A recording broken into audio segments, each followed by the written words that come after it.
इक़्तिदार साहब, अगर आप मुझे सुन पा रहे हैं, अब मैं आपसे कमेंट लेना चाहता हूं।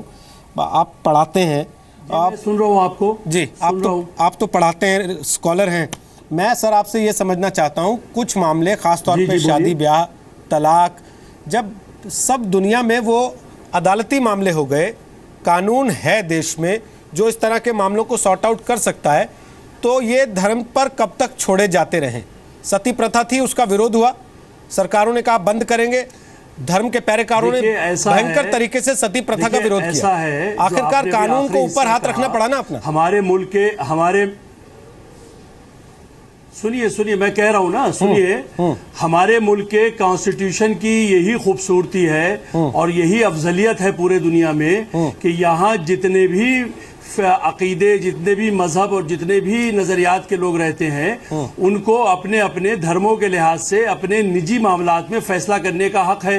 तो पहली चीज तो ये कोई नेगेटिव उसमें मत लीजिए, इसको उसमें लीजिए कि भारतीय कॉन्स्टिट्यूशन की सबसे बड़ी खूबसूरती यही है जो दुनिया के किसी कॉन्स्टिट्यूशन में नहीं है। इसीलिए हम कहते हैं कि हमारा कॉन्स्टिट्यूशन ग्रेट है, सबसे अच्छा है, चूंकि बहुत ही क्लियर है कि हुकूमत का मजहब नहीं होगा।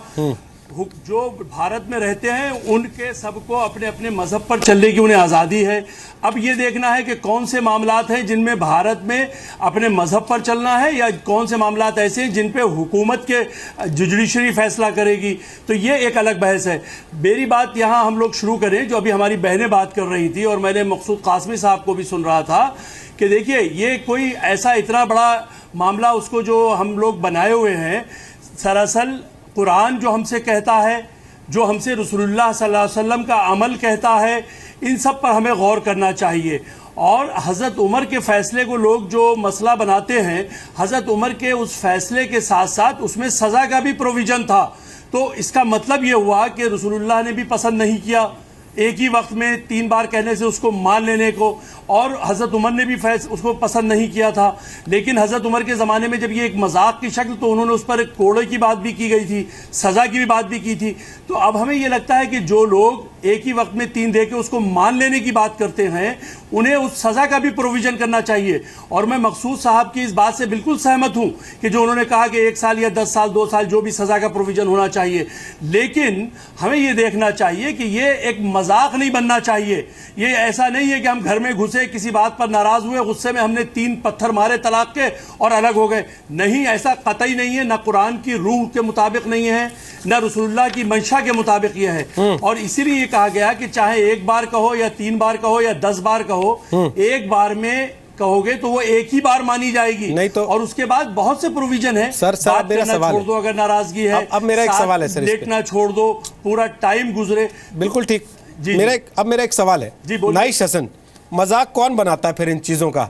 वो औरतें जो अदालत के दरवाजे खटखटा रही हैं कि हमको इंसाफ दिलाइए, या वो लोग जो कभी फेसबुक पे, कभी व्हाट्सएप पे, कभी चिट्ठी लिख के, कभी फोन के जरिए, कभी SMS के जरिए 3 बार तलाक लिख के मुक्ति पाने की सोच लेते हैं?